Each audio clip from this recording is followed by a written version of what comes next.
agreement on principle that that issue was handled without even a signal so deftly and immediately.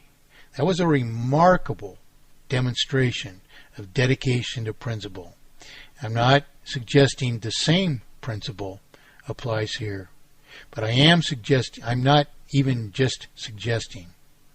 I'm saying without reservation that the only principle which can possibly serve us is to realize that there is one solution, and there has been one solution all this while, and it's about time we do something about this. And if we don't do it, it won't happen. So we need to act as the Chiricahua acted in that scene of the movie Geronimo. We need to act together and as one. Now, we're not quite ready to do that, obviously. What do we need to do? We need to spread the arguments of singular solution amongst ourselves. How do we do that? You go to a sports bar, somebody's playing it on the sound system from a laptop so we can listen to each of these programs. Somebody in a park is playing it on a boom box because they wrote it to a CD and their player plays MP3s. We do what we have to do so that we all get on the same page, if there is a same page to be gotten on. Is there more than one solution for inflation and deflation? And how many times do I have to bring that up with people? Being as there is only one, that's the only thing that can serve us. And that means that what we have to do is determinable from studying this material. Now, I'm not saying you're going to do this still, but unless you evaluate it diligently, you'll never know what to do. That's for certain, especially if the fact of singular solution is not a fact at all. But if it is a fact, you don't have any other choice. That's the only thing that's going to save you. And so you have to determine that. We have to determine that. So what we need to do is we need to educate each other. Still, we need to educate each other. And hopefully, near enough to now, we'll get this website up for you. There are some problems. I said, well, I need to tell you, explain to you basically what our situation is. There's a fellow in England who's volunteered to host us, but it's on minimal hardware, and we may be doing this within a few weeks.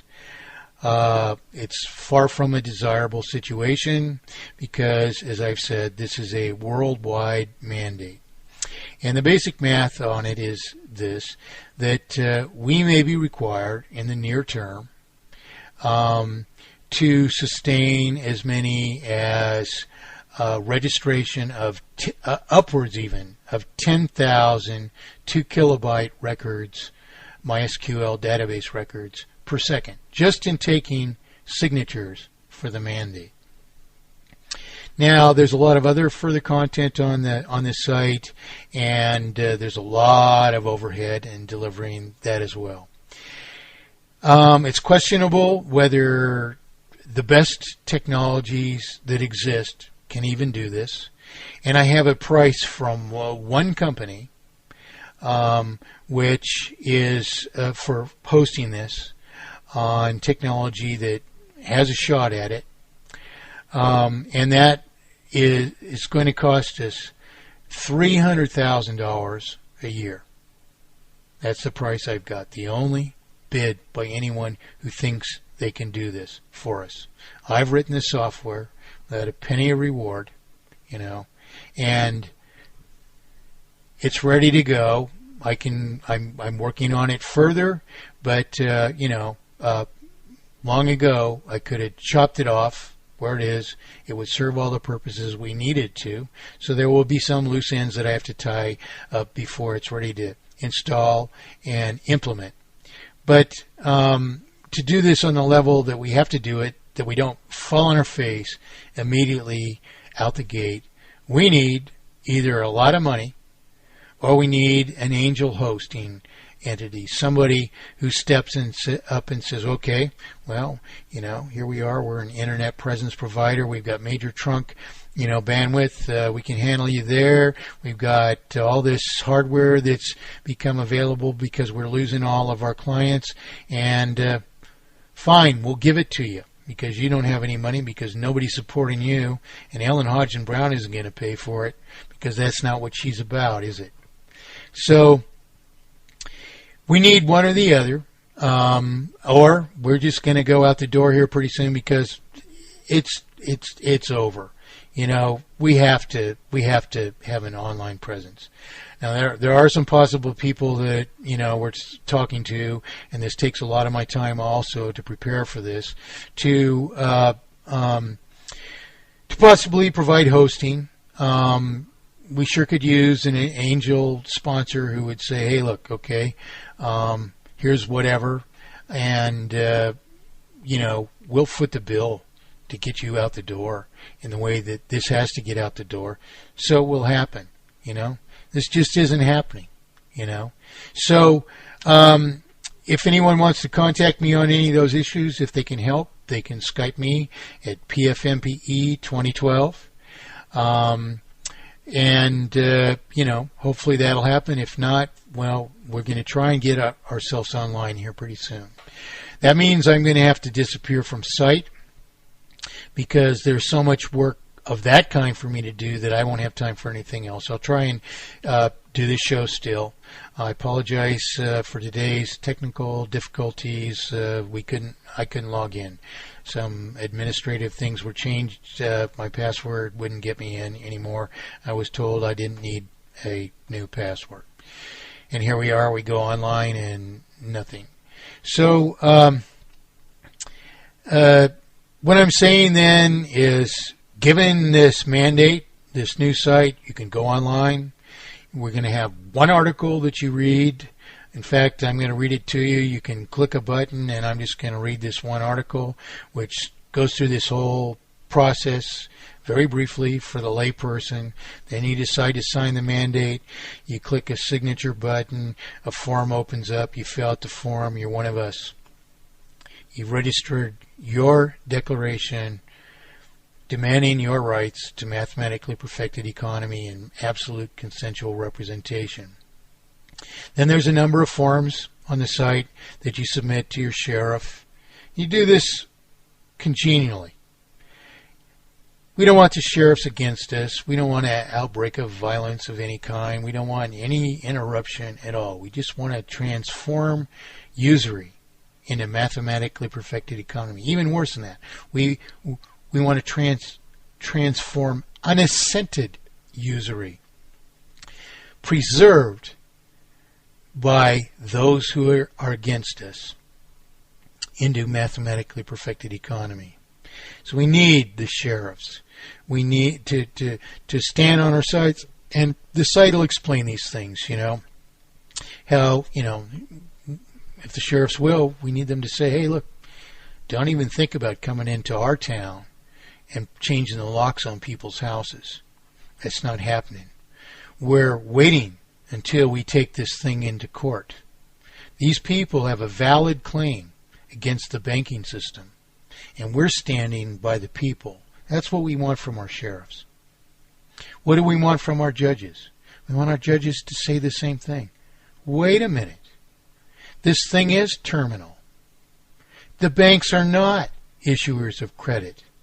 They merely intervene between the people to merely issue evidence of their promissory obligations to each other, to launder principal into their own possession, and then to multiply the original debts into terminal debts by unjustifiable interest. This is a valid argument, and I will hear it in my court. And I will decide rightly according to the arguments. This is what we want from our courts. This is what we want from our juries. Our juries have every interest in standing for you.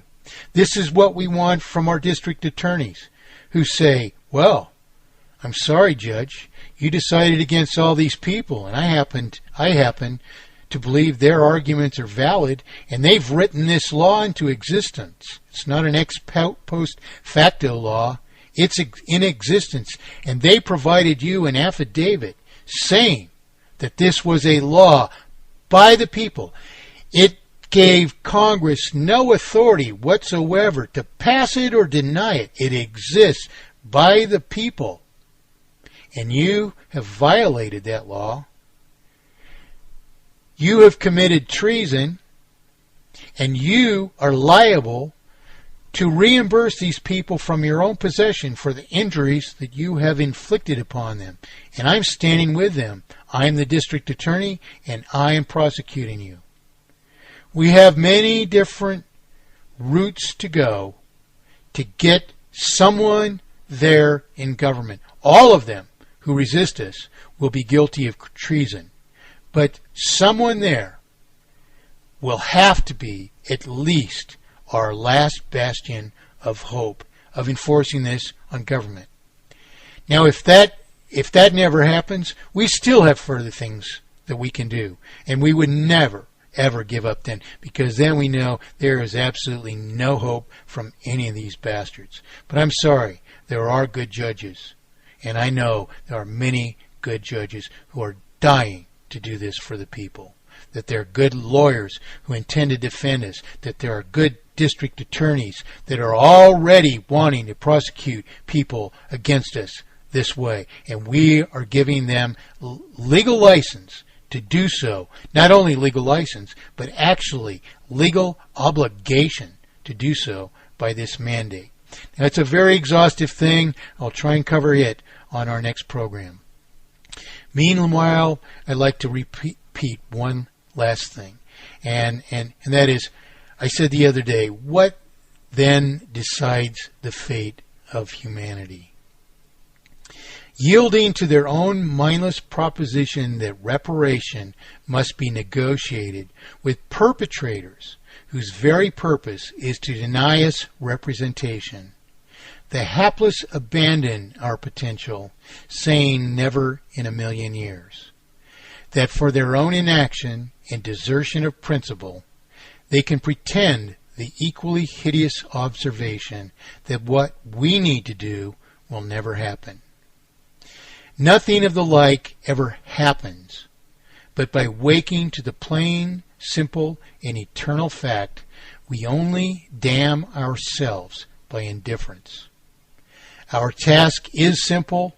We are by far the prevailing number. We are right. We are even absolutely and undefiably right. And no person in their right mind, therefore, can believe, defend, or side even with their own servitude to the perpetrators, who themselves dare not even attempt to defend their crime openly and conclusively before purported representative process. However we abuse them, ideals, like real principles, never die. Hope and the very aptitude which can distinguish humanity, therefore, are eternal, because across our own mortal part of forever, at any given day, one of us will desire rectitude. Thus, so long as eventually just one of us will be sufficiently compelled to do what is only right, all oppression, every case of it, is ultimately and one day even permanently repulsed, at least when inevitably there is no alternative but that the dared and proper object of the one is finally taken up by an ascendant union. The progress of humanity is inevitable then, because even at its worst, it finally fruits from no more than the self-condemned deaf, the self-condemned dumb, the self-condemned blind, and even the once wicked, finally hearing, finally seeing, and finally of necessity and its sheer inevitable fact, recognizing and even routinely speaking proof of the only way.